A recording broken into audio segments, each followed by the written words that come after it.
संघर्षरू सफलतार कहानी घर भितर आर्थिक अनटन भितर बाहरी निजे केमती समाज में परिचित हे एवं निजर ना रखापी पदक आसिले चौद्वार झील रश्मिता साहू गत अगस्ट 22 तारिख जम्मू काश्मीर श्रीनगर में खेलो इंडिया तरफ गोटे कानोइंग काइंग जल क्रीड़ा प्रतियोगिता अनुष्ठित होता है। प्रतियोगिता दुईटी स्वर्ण पदक जीति देशपाई तथा आम राज्य ओडिशा पाई गर्व और गौरव आड़ी रश्मिता साहू एवं बड़ खुशीर कथा जे गतकाली प्रधानमंत्री नरेंद्र मोदी जी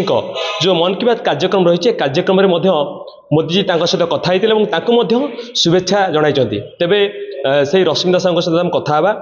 आपण को भास्कर न्यूज तरफ स्वागत। नमस्कार सर। केते खुशी अच्छी? बहुत खुशी अच्छी सार सहित कथा जो बर्तमान जो 21 ରୁ 23 मध्य जो श्रीनगर रे खेलो इंडिया वाटर स्पोर्ट्स फेस्टिवल आयोजित होता है दुईटी स्वर्ण हासिल करी से सार मो सहित मन की बात एपिसोड रे कथा होते बहुत खुशी लगी। प्रतियोगी से क्रीड़ा भाग नहीं 800+ सी क्रीड़ा विषय कहते गतकाल शुभेच्छार शो जुटुची तेबे जो आउ गोटे रही प्रच्छद पटर पारिवारिक जो रही संघर्ष से संघर्ष कौन थिला से विषय अधिक आलोचना करवा। बहुत संघर्ष देखी आसीचु कहीं 2011 बाबा गाड़ी दुर्घटना होता 2015 माँ गाड़ी दुर्घटना मृत्युवरण होता। संघर्ष द्वारा ये जो प्लेटफॉर्म को मुझे साइंस जगतपुर आसिक पार्टी रहीकि प्रैक्टिस करली मत बहुत स्टार्टिंग टिके प्रॉब्लम होता मोर जी कोच एल जॉनसन सिंह से मत साथ देते मु बहुत आगू बढ़ी तापर अन्य कोच मैंने सब आसीगले समस्ते दिलीप बेनवाल सर हूँ पृथ्वीराज सिंह सर हूँ राजकुमार सर हूँ न्यूट्रल सर नाजिश मैडम प्रतिनिधि रे मुझे मेडल हासिल करी। कहीं क्रीड़ा को बाछिले अनेक पिला माने विभिन्न जॉब कर क्रीड़ा को कहीं बाछिले कहीं मन आसला मु क्रीड़ा रे एते आगु को जानती बोली मु जान नथली क्रीड़ा कहले जो स्कूल रे जो कंपटीशन हुए सेठी जानती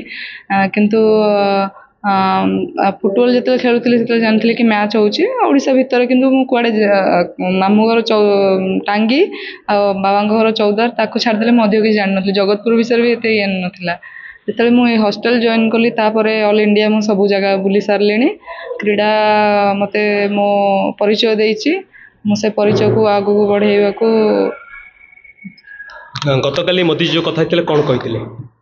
सार कथा होते मो विषय पचारे परिवार विषय पचारे मो गेम विषय पचारे कंपटीशन विषय पचारे जो श्रीनगर आयोजित जो कंपटीशन होता पचारे कौन रही आगु लक्ष्य कौन रही लक्ष्य गेम रे आगु को जापे लक्ष्य रही मते मोर स्वतंत्र मोर घर गोटे बनैबारे मोर इच्छा अच्छी। आपनकर जो सहपाठी जो झी मैंने आसुँच कौन वार्ता रखिए मेसेज कौन देवे गोटे झील हो कि पुओ जेकोसी हूँ कहीं स्पोर्ट्स गोटे एमती प्लेटफॉर्म हाइट रो छोट बड़र किसी मायने रखेनी कि मोटा पतलार किसी मायने रखेनी कि अपंग जो शरीर जो जार किसी प्रोब्लेम होता है शारीरिक प्रोब्लेम कार हाथ प्रोब्लेम कार गोड़ प्रोब्लेम सबु क्षेत्र में यहाँ आपड़ जदि मोटा थे शॉर्टपुट भी खेली पारे आर्चरी करें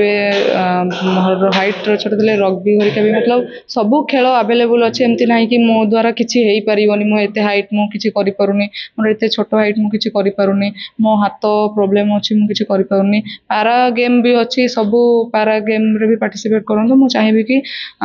किसी छोट बड़ ना जो मनीष जब चाहिए सबकि कर बस सफलता आपण पाखक आसबनी आपको सफलता पाखक जावाक पड़ो। आम कथा होलु रश्मिता सहित सी जीवन अनेक संघर्ष भर आसी निजे केमती समाज में परिचित हे गोटे बड़ कथा देशपाई आज गर्वर कथा दुईटी स्वर्ण पदक जितवा पर से बहुत खुशी अच्छा आगू लक्ष्य जहाँ रखिंट आम आशा करवा से जीवन लक्ष्य एमती सफलता हासिल करूँ देशपाई आ राज्यपाई एमती गर्व आणतु।